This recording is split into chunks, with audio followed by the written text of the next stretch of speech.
There's a lot of things to think about when creating a subclass for D&D. You gotta make sure that the subclass offers something new, you gotta make sure you give the player something to do with it, you gotta create a theme, create milestones to look forward to, all of this and so much more. Unfortunately, one thing you don't gotta do is tie all of it back to the ocean. For the uninformed, that is why I say D&D classes lack depth. Today we are looking at the fighter. They have 10 official subclasses going for them, ranging from the classics to the absurd. Champion, Echo Knight, Battlemaster, Psy Warrior, Eldritch Knight, Cavalier, Samurai, Rune Knight, Arcane Archer, and Banneret, also known as the Purple Dragon Knight. I present to you all of these subclasses and I ask, where is the water? In all seriousness, I love the vibe of the sea, in whatever form you take it. Relaxing on the beach, held up in a lighthouse, sailing against a storm, or battling pirates. There is so much to enjoy in an ocean setting. But official D&D content doesn't offer many opportunities to explore thematic subclasses to go along with these adventurous settings. That is why I have decided to go through each class in D&D that lacks a meaningful ocean-themed subclass and create one to share with you. Last time, we looked at the Sea Domain Cleric, which offers many ways to sail the high seas safely while also drowning your enemies. Today, as I already mentioned, we are looking at the Fighter. Now, the Fighter subclasses offer a lot of unique playstyles to choose from. The Champion is more generic, but can be at least decent at everything. The Battlemaster is a subclass that truly allows for a wide variety of playstyles, whereas the Echo Knight and the Psy Warrior are more niche. Want to cast spells? Be an Eldritch Knight. Want to be a giant? Try the Rune Knight. The Banneret offers a more supportive role in the party by sharing the base fighter's features, whereas the Cavalier provides support by being more protective. Want to fight with deadly precision? Try the Samurai. Want to use a bow in combat? The Arcane Archer is an option. So what is missing from this collection of subclasses? Well, while the Cavalier is a good choice for a more defensive subclass, its features don't help you survive longer, just your allies. So I wanted to create a subclass that keeps you in a fight, and I used an old fighting style as an inspiration. Sea dogs have spent years of their life on the ocean. They are forged in the tidal waves of the sea and the tropical storms that lash against dark waters. They bake in the heat of the sun as their leathery skin hardens with every splash of the salty sea breeze. Sailors, pirates, and veterans are all excellent sea dogs, as well as any adventurer or explorer who finds themselves tougher than the rest. They have a knack for surviving dangerous environments and charge into the fray against their enemies, no matter how frightening a foe they may be faced with, and somehow always living to see yet another day. These hardships make them tougher, stronger, and all the wiser.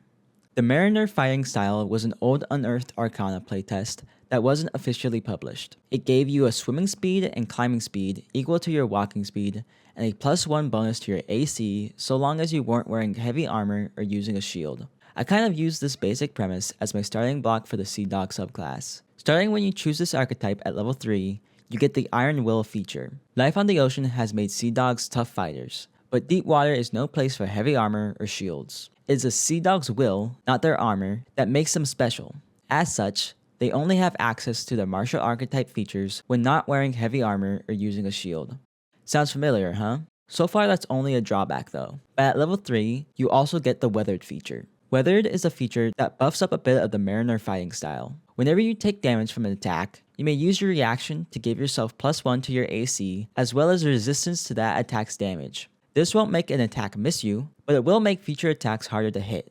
The big kicker is that you can use this feature a number of times equal to your Constitution modifier, recharging on a long rest. The bonus to your AC lasts until you finish a long rest, at which point it resets. At 20 con, that means you'll eventually be able to give yourself a +5 to your AC, outclassing most heavy armor. I wanted this class not only to feel like they could take a punch and keep going, but that they were meant to take punches. I think this feature does that just fine. At 7th level, you once again gain access to 2 features. The first one is Sea Legs. This increases your walking speed by 5 feet, grants you a swim speed equal to your walking speed, and gives you advantage on ability checks and saving throws to resist being knocked prone. Every good sailor needs to be able to swim and keep your balance while on deck. You also get Ocean Lore, which gives you proficiency in wisdom saving throws. Much like the Samurai subclass, if you for some reason already have proficiency in wisdom saving throws, you may choose to have it in charisma or intelligence saving throws instead. You've heard many tales while out at sea, and I've even learned a thing or two. Those ghost stories may just be for nothing, but yet again, they may save you one day. Another aspect I wanted to capture is the feeling that you charge into battle unnerved, like a captain sailing into the heart of a storm.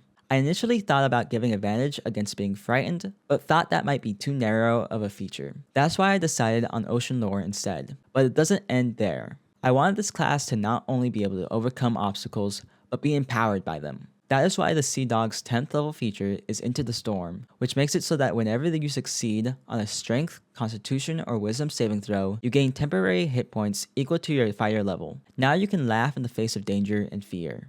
At 15th level, Sea Dogs get the feature, The One That Got Away. Upon being reduced to 0 health, you may use your reaction to drop to 1 health instead, and may move up to your walking speed without provoking opportunity attacks. There is one thing that you are good at above all else: surviving. Should the danger be too much for you to handle, you always have a way out. This gives you a bit of extra time to turn the tide of a fight or escape death outright. However, once you use this feature, you cannot use it again until you finish a long rest, so keep that in mind when running into the fray.